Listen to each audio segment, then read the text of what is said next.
Señor mío y Dios mío.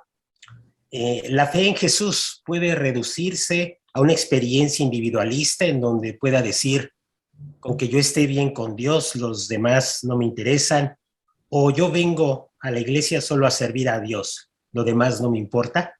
Vamos a ver.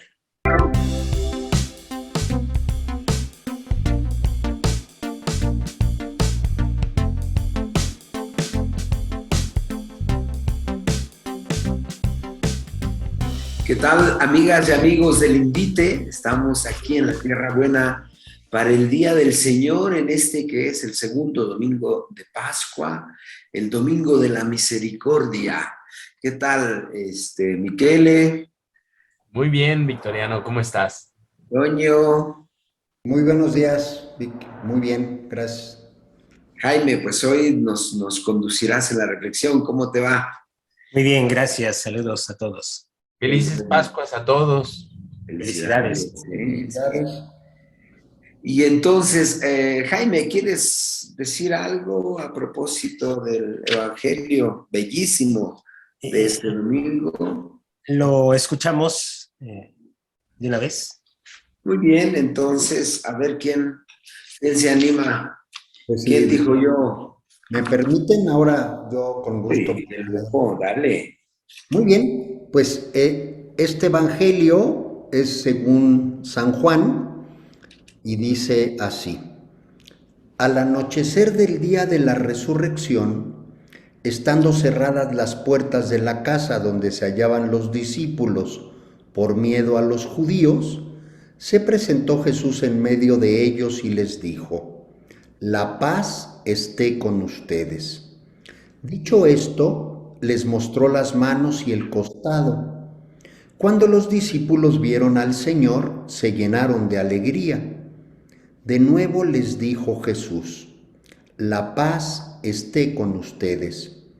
Como el Padre me ha enviado, así también los envío yo.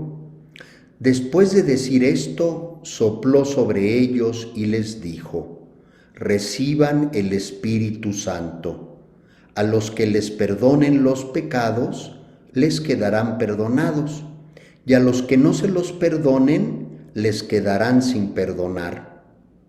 Tomás, uno de los 12, a quien llamaban el Gemelo, no estaba con ellos cuando vino Jesús, y los otros discípulos le decían: Hemos visto al Señor.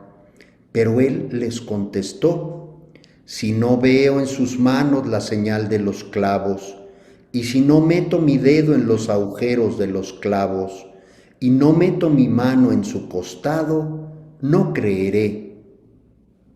8 días después, estaban reunidos los discípulos a puerta cerrada y Tomás estaba con ellos. Jesús se presentó de nuevo en medio de ellos y les dijo: La paz esté con ustedes. Luego le dijo a Tomás: Aquí están mis manos, acerca tu dedo. Trae acá tu mano, métela en mi costado y no sigas dudando, sino cree. Tomás le respondió: Señor mío y Dios mío. Jesús añadió: Tú crees porque me has visto. Dichosos los que creen sin haber visto. Otras muchas señales hizo Jesús en presencia de sus discípulos, pero no están escritas en este libro. Se escribieron estos para que ustedes crean que Jesús es el Mesías, el Hijo de Dios, y para que creyendo tengan vida en su nombre. Muy bien, gracias. Jaime, te escuchamos. Sí, pues aparece muy claro que el Evangelio de San Juan nos invita a descubrir la presencia de Jesús resucitado dentro de la comunidad, dentro de la vida comunitaria. No puede ser una experiencia aparte, no puede ser una experiencia individualista, sino una experiencia nueva en el seno de la comunidad, porque es ahí donde se va a experimentar el amor, Es ahí donde se va a experimentar y se va a hacer real el amor, no solamente de Dios hacia la humanidad, sino también de la humanidad hacia Dios, hacia los hermanos. Entonces, el Evangelio está girando en torno a ello y daré solamente algunos elementos que me parecen muy enriquecedores en cuestión de ver cómo es la vida interna de la comunidad, en donde está presente Jesús, donde el centro es Jesús. Es el día primero, el anochecer del día de la resurrección, pues habla de algo nuevo, una nueva creación, una nueva alianza, una nueva Pascua, una experiencia nueva. Solamente es posible esta experiencia novedosa en Cristo. Los discípulos están en otra situación, en una situación de desánimo, de desamparo, en medio de la hostilidad, están encerrados por miedo a los judíos, hay miedo, hay inseguridad, están tristes, no tienen la experiencia de Cristo resucitado y además está la comunidad oculta. Pero es allí en la noche del día de la resurrección, donde Dios actúa, donde hace eco uno de los textos del Antiguo Testamento donde se habla que Dios pasa velando precisamente para salvar a su pueblo. Es en la noche, y es en la noche donde se hace presente Jesús, allí en medio de sus discípulos. Y entonces me encontré como unos 6, 7 puntitos de esta vida comunitaria en donde Cristo está presente. Allí está presente Jesús. Uno, se presenta Jesús no como el resultado de una búsqueda tal vez de los discípulos, como pudimos haberlo visto en las mujeres que van al sepulcro y lo buscan, o María Magdalena que le busca y Jesús sale a su encuentro, sino aquí en esta aparición es el resultado del cumplimiento de una promesa. Los volveré a ver, diría San Juan en otra parte del Evangelio, me voy, pero los volveré a ver, volveré a estar con ustedes. Entonces, esta es como la primera característica de la vida comunitaria.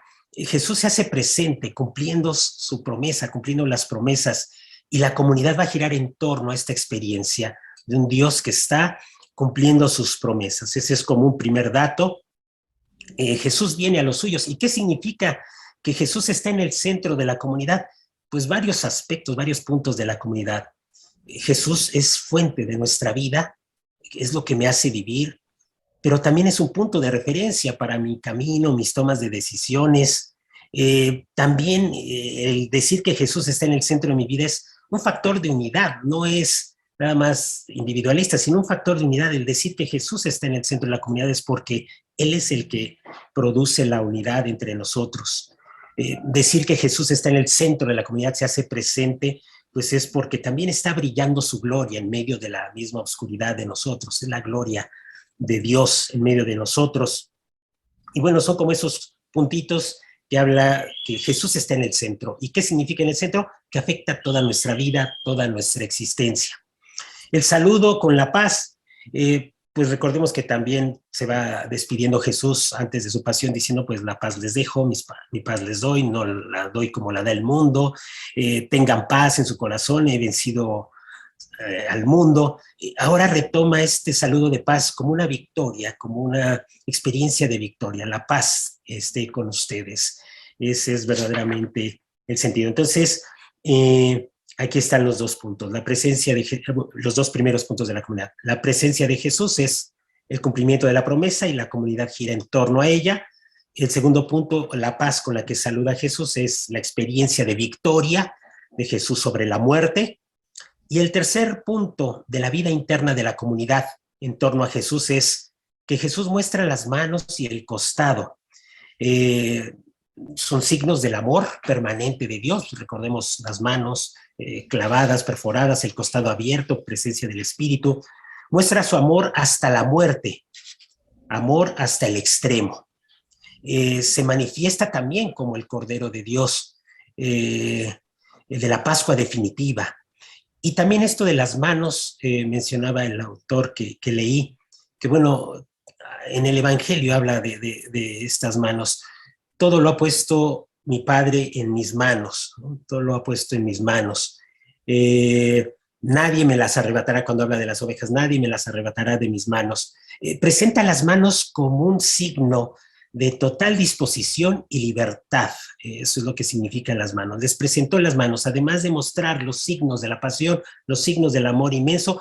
Eso es lo que le va a ayudar a la comunidad a salir de su temor, de todo este ambiente que tenía los discípulos ocultos, tristes, desanimados. La presencia de las manos. Les muestra las manos, significa, les muestra lo que Dios ha dispuesto para ellos. Todo lo ha puesto en mis manos. El Padre ahora está donado, está para ustedes, total disposición. Esto produce alegría en los discípulos.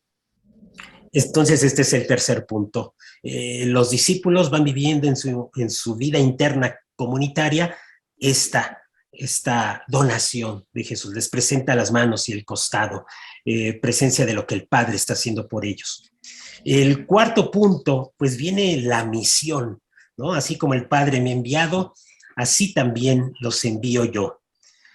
¿Cuáles son las características de esta misión? Pues dar testimonio de la verdad. Jesús ante Pilato dice, ser testigos de la verdad, manifestando con obras la presencia del Padre, ¿sí? Y su amor a los hombres. Así podría resumirse la misión, ¿sí? Que es muy unido al que se llama cristiano, a los que nos llamamos cristianos, va adherida a esta misión, ser testigos de la verdad. ¿Y cuál es la verdad? De Dios que nos ama, de un Dios que con su amor transforma al hombre. Todo esto lo realizan en medio del mundo, aunque el mundo los odie, esto va a estar presente, pero es una misión que nos enseña a descubrir esta tarea, ser testigos. Entonces ya son estos puntos, la presencia de Jesús, que afecta toda nuestra vida, la paz como un signo de victoria, las manos como un signo de seguridad para seguir caminando, avanzando en nuestra vida, y la conciencia de la misión. Son como estos elementos que nos hablan de la vida comunitaria, de lo que es la vida comunitaria, de lo que es la vida en Cristo. Hay un siguiente punto, que es el punto número 5, que es la vida en el Espíritu.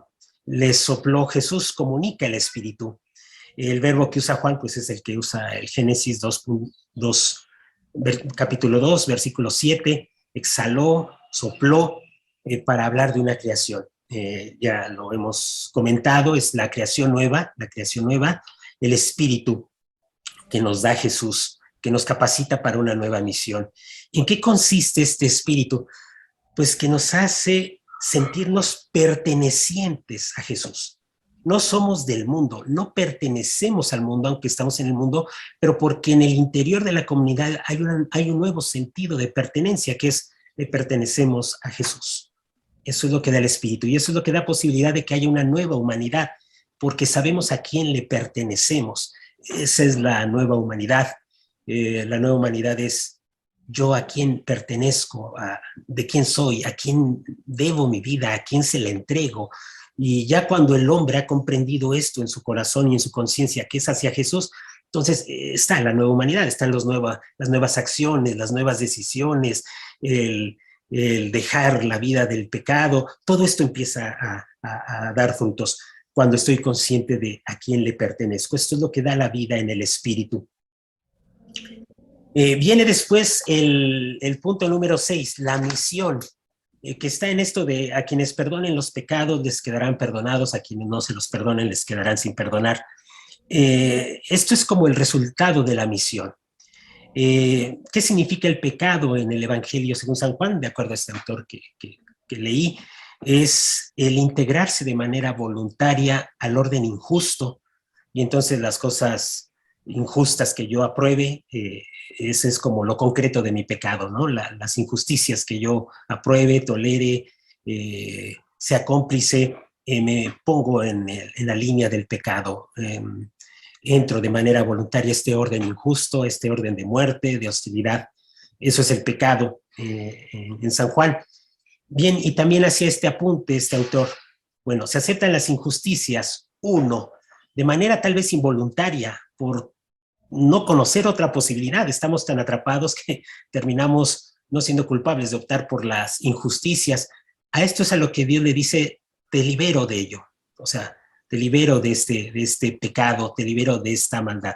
Pero también está la otra posibilidad en donde este autor decía que, pues como los judíos, los fariseos, en donde Jesús les dice, pues morirán en su pecado, porque sí podemos amarrarnos todavía en nuestro pecado, podemos defender nuestro pecado de manera voluntaria, y entonces ahí sí, por eso dice, a los que les perdonen los pecados les serán perdonados, hablando de esta nueva posibilidad de liberarse de esta situación de pecado, y a los que no se los perdonen, se les quedarán sin perdonar, habla de esta decisión voluntaria de permanecer en la oscuridad del pecado. En esa línea se comentaba entonces esta parte final de la misión de los discípulos que reciben.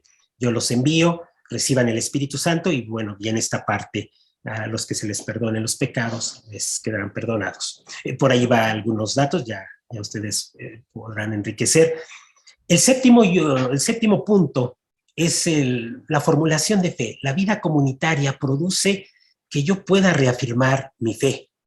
Entonces aparece la figura de Tomás. Sabemos que Tomás es mellizo, el que se identifica con Jesús, tiene buenas intenciones de morir con Jesús, de estar con Jesús, está en el ámbito de la multiplicación de los panes, va experimentando lo que es el don de Dios, pero también le falta comprender en su interior, porque él es el que pregunta, bueno, no sabemos a dónde vas, cuál es el camino, y bueno, Tomás tendrá que ir aprendiendo que la muerte, la donación de la vida es precisamente eso, el encuentro con el Padre.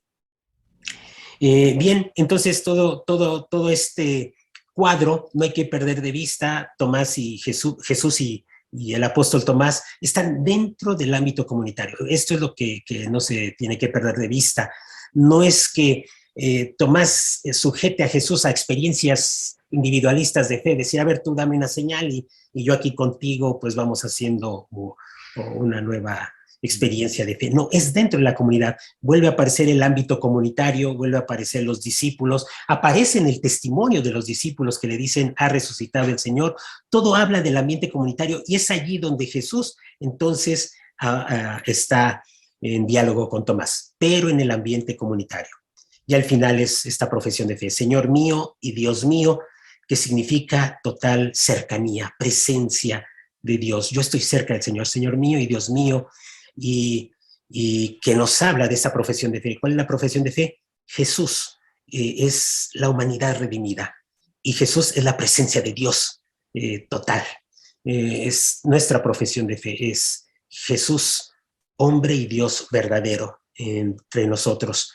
Y ese podría ser, así como a grandes rasgos, lo que vamos viviendo en la comunidad, en la experiencia de la iglesia, en la experiencia comunitaria, y que si perdemos a Jesús del centro de nuestra vida comunitaria, pues corremos el riesgo de, pues tal vez hacer planes, hacer 1000 proyectos pastorales, 1000 proyectos mega, ¿no? Mega extraordinarios, ¿sí? Podemos hacer miles de proyectos, pensar que algunas metodologías nos pudieran dar la línea para ahora sí juntar a toda la comunidad y que escucharla y todo. Bueno, siempre es interesante descubrir que tener presente en el centro a Jesús con estos puntos que bueno, más o menos descubrí en el Evangelio. Gracias, Jaime. Uy, pues ahí está. Miquele. Después del chubasco de Jaime. Ajá. Abundante. Me encanta la visión del pecado en San Juan que dices. Yo tenía una idea, pero completas mucho mi idea del pecado. No son los pecaditos, ¿no? No son los actos individuales, ¿no? Son pues un poco más profundo el hecho, ¿no? Pero acerca del perdón de los pecados, siempre digo, y no va a ser la excepción, que no es un ministerio sacerdotal únicamente o episcopal, sino es un ministerio de toda la comunidad. Todos nosotros tenemos que ser un organismo de perdón. Todos, los laicos, los sacerdotes, los diáconos, los obispos, el Papa, todos tenemos que conformar un organismo de perdón, porque esta es la manera en que nosotros vamos rescatando a la gente de estas tinieblas del error, de las tinieblas de la injusticia. No es una, dice el Papa Francisco, no es una ideología, sino es una actitud que nosotros tenemos que tener. No podemos rescatar a alguien de la pobreza sin ser organismo de perdón. Y el perdón va a hacer que nosotros descubramos esta paz, como ya lo decías. Me parece muy bien el centraje de la paz como un símbolo de la vida cristiana, una consecuencia de la vida cristiana. Dice el Señor en algún otro capítulo, no pierdan la paz, que no les arrebaten la paz, ni los problemas de la vida, ni de los problemas de los hermanos, ni los problemas económicos. La paz es la garantía de que nosotros estamos escuchando la palabra de Dios y estamos en las manos de Dios permanentemente. Por supuesto que en algún momento la vida nos arrebata la paz, porque pues nos tenemos que enfrentar a la muerte, al accidente, a la enfermedad, al abandono, al dolor. Pues en algún momento perdemos la paz, pero hay que recuperarla inmediatamente, porque este es el mayor signo de nuestra pertenencia a Dios, nuestra pertenencia como hijos de Dios, y que tenemos una confianza extrema en que Dios va a utilizar todo lo que nosotros vamos viviendo para que se logre la imagen de Cristo en nosotros. Y finalmente, porque es un capítulo muy denso, no quisiera tratar de agotarlo, pero finalmente a mí me interesa mucho este pasaje, porque en Juan, que escribe hacia el año 90, es el último escritor del Evangelio, del Nuevo Testamento. En el año 90 ya faltaban muchos de los apóstoles. Entonces, Juan hace el paso simbólicamente en Tomás, que le dice, tú crees porque has visto. La experiencia del testimonio de los apóstoles se pasa a la siguiente generación que no vio al resucitado. Entonces le dice a Tomás, dichosos los que sin haber visto han creído. Y en otro pasaje del Evangelio de Juan, en los diálogos del adiós, vamos a decir, de los discursos del adiós, les dice, felices a los que han creído o van a creer por medio de su palabra, por medio de su testimonio. Entonces, a mí me resulta muy claro esta bisagra del Evangelio de Juan hacia el capítulo 21 en el que estamos. Es una bisagra para entender lo que será la iglesia, lo que será la fe en Cristo. La fe en Cristo está basada, como ya lo hemos dicho mucho, en el testimonio de los apóstoles. Los apóstoles vieron al resucitado, comieron con él, estuvieron dialogando con él. No era un fantasma, como lo decía Victoriano la semana pasada. No es un fantasma, no es una persona que se haya parado de la tumba porque no estaba muerto, andaba de parranda. No, es una cosa muy especial que nosotros tenemos que creer por medio del testimonio de sangre de los apóstoles que dieron su vida para garantizarnos a nosotros que lo habían visto resucitado. Y entonces sí se aplica este paso de Jesús. ¿Tú crees porque has visto? Dichosos los que sin haber visto han creído. Y podríamos añadir por medio de tu palabra, por medio de la palabra de los apóstoles. Esto me parece fenomenal porque esa es la iglesia, la identidad de la iglesia es una cadena de testimonios que nosotros vamos engarzando, vamos siendo como un eslabón de un testimonio que nos han dado los apóstoles y un testimonio que tenemos que dar a los demás.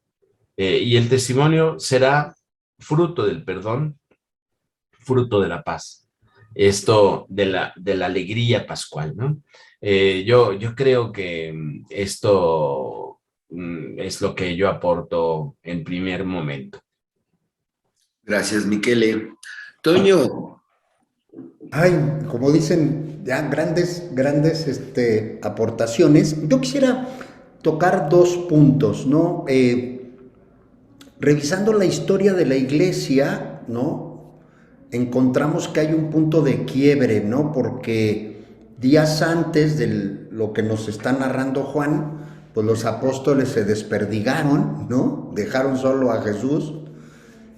Y después de esta escena hay un cambio de 180 grados de la actitud, del arrojo, de la entrega que hacen los apóstoles, ¿no?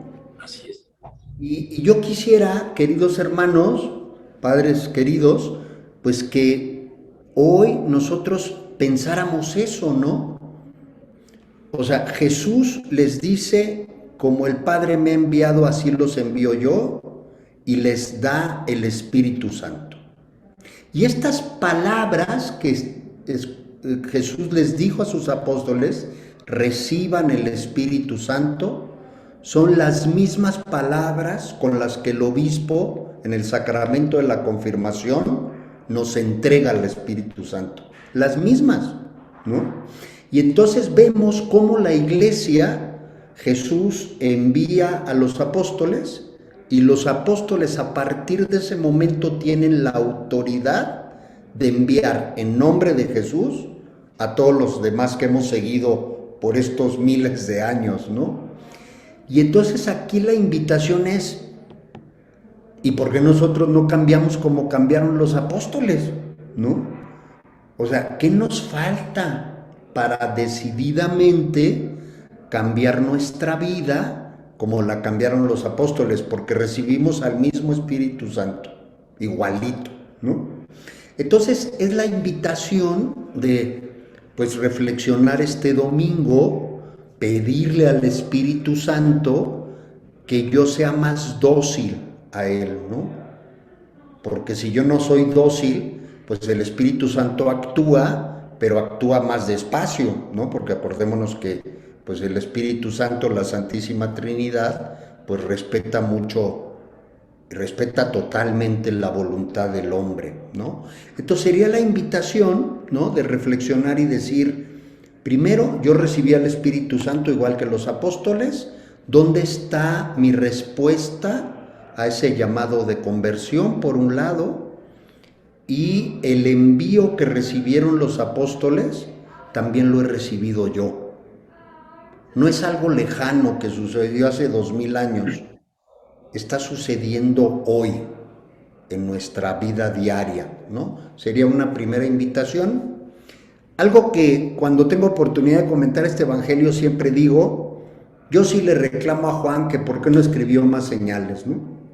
O sea, a mí sí en lo personal me hubiera gustado tener más señales, pero me queda claro que, digo, lo dice el mismo texto al final, pues que se escribieron estas para que ustedes crean que Jesús es el Mesías, el Hijo de Dios.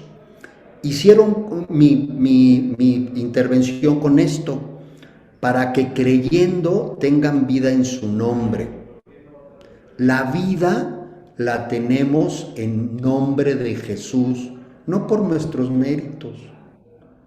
La tenemos porque creyendo en Jesús tenemos vida en su nombre. Y yo creo que eso a veces se nos olvida, ¿no? Entonces yo les quisiera también invitar, queridos hermanos, que en la reflexión de este domingo, pues veamos, reflexionemos, pensemos todo lo que tenemos que hacer para que esa vida que tenemos en Jesús por su nombre pues cada día sea una vida más plena, cada día sea una vida de más entrega, de más amor y de más fe para vivir mejor en su nombre. Yo ahí dejaría mi primer comentario, Padre Vic. Gracias, Toño. La pregunta que dejas ahí, ¿cómo y dónde queda mi compromiso? Y cómo es que recibiendo el mismo espíritu no respondemos de la misma manera. Y venía pensando ya mientras hablaba Jaime a propósito del perdón y luego Miguel le aporta a esta reflexión. Creo que el punto que hoy nos atora es entender la vida cristiana como una experiencia de Cristo en la comunidad, porque el claro ejemplo es cómo vivimos la cuestión del perdón, incluso el sacramento, ¿no? Me gusta mucho que digas, Miguel, que la comunidad es un organismo de perdón, porque no puede ser de otra manera la comunidad de bautizados. Y entonces, el modo en que vivimos el sacramento de la confesión es ahí como la expresión de todo este individualismo o devocionalismo que pues ha dilagado en la iglesia, ¿no? Estamos inundados de expresiones que no tienen que ver con lo comunitario, ¿no? Y entonces me parece a mí que nos cuesta mucho, mucho trabajo, porque además pues desviamos la atención.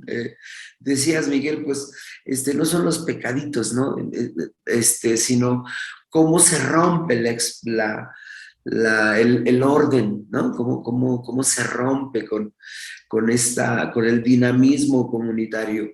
Y entonces me venía a la mente, leyendo a Castillo, un teólogo español que hace reflexiones ahí, y comentando el sacramento de la confesión decía, pero díganme ustedes qué cosa más extraña que si yo me peleo con mi mujer, voy y le pido perdón al cura, ¿no? Es decir, desvío totalmente la atención de lo que realmente tendría que irse construyendo en la comunidad, ¿no? Y entonces, pues ya yo voy, me recibo mi perdoncito, si todavía uso ir a recibir la confesión, ¿no? Recibo mi perdón y ya estoy a gusto, estoy en paz, pero no es la paz que Cristo da, ¿no? Que vincula a la experiencia de la vida en el Espíritu, como decía Jaime. Y entonces, sí, me da como la urgencia o el empuje, ¿no? De decir, en realidad necesitamos recuperar la vida comunitaria, porque los grupos o las reuniones, incluidas las reuniones dominicales para celebrar el Día del Señor, pues no siempre están configuradas como comunidad, aunque haya todos los elementos, ¿no? Pues, es como un grupo de gente que viaja en el vagón del metro, pues no tendría muchas veces, con predicador incluido, no tendría ni siquiera, pues como la orientación o la ruta para ir construyendo la comunidad.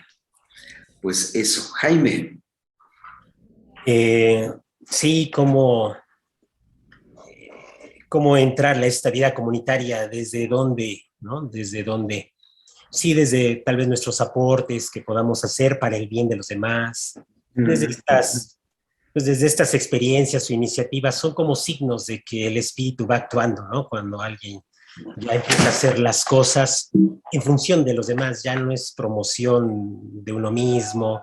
Yo creo que es ahí donde el Espíritu Santo va actuando, y actuando de manera misteriosa, silenciosa, a veces imperceptible, pero ya cuando se reúnen varios para decir, ¿qué podemos hacer por los demás, pues yo creo que ya ese es un salto que no necesita reflectores, ya va a dar frutos por sí solo y ahí está. Y sí creo que lo que alimenta la vida comunitaria es la Eucaristía.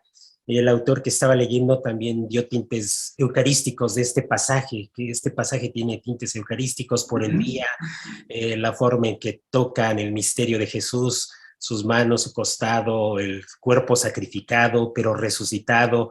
Es toda una experiencia eucarística y yo creo que la Eucaristía vivida, pues desde esta dimensión ya más profunda de pertenencia a Jesús, eso también alimenta mucho a la comunidad, eso le centra, le reorienta, le calma cuando la comunidad quiere sentirse protagonista o protagonistas por sí mismos. La Eucaristía va como moderando, va dándonos la ruta. La Eucaristía y bueno, yo creo que el Espíritu va haciendo ahí su acción y yo creo que por ahí sería entrarle a la vida comunitaria.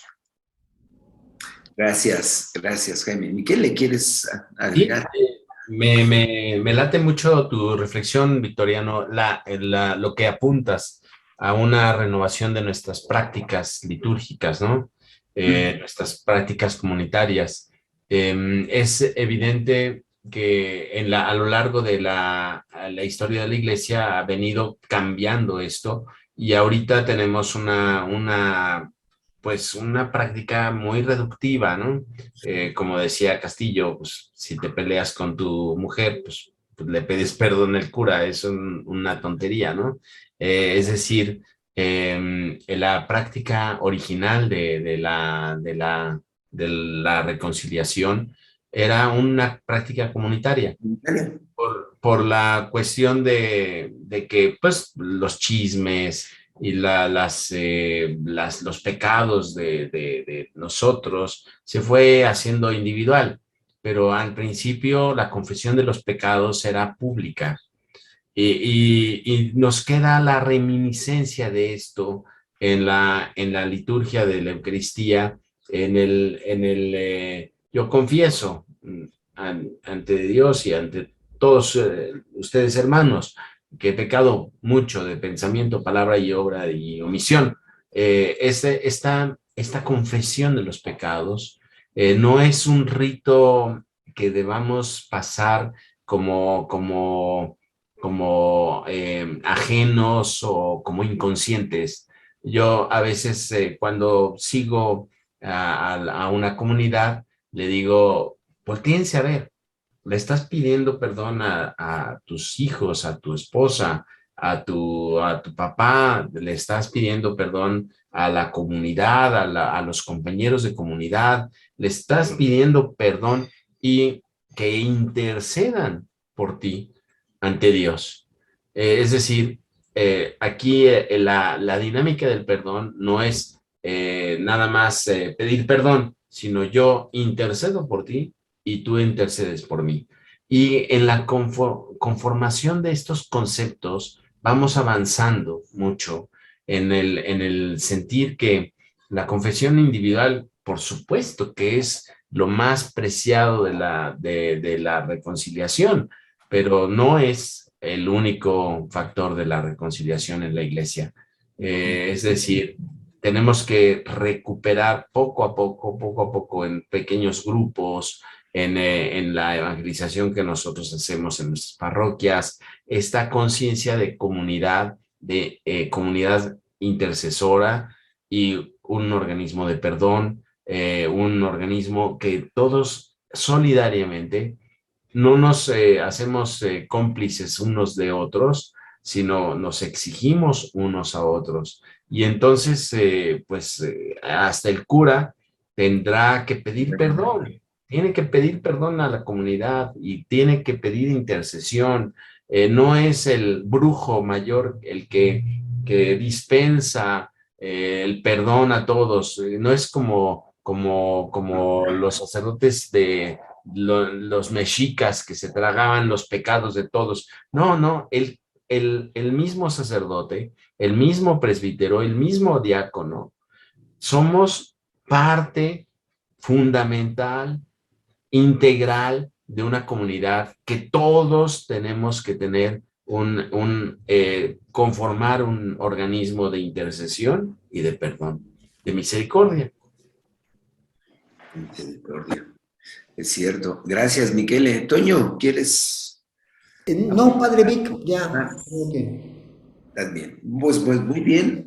Amigas, amigos, pues ahí está el planteamiento del Evangelio que en realidad pues apunta al centro del mensaje de Cristo Jesús, la misericordia que nos viene del Padre a través del Hijo y que viene ahí confirmada por el Espíritu que se nos ha dado. Pues esperemos, nos deseamos a todos poder avanzar un poquito más en esta experiencia de misericordia, de estar dispuestos a abrirnos a la misericordia del Padre y al mismo tiempo ser misericordiosos con los demás. Pues denle like o denle dislike, coméntenos, pregúntenos. Acá estamos abonando a la tierra buena para el día del Señor. Bendiciones. Bendiciones a todos. Hasta luego.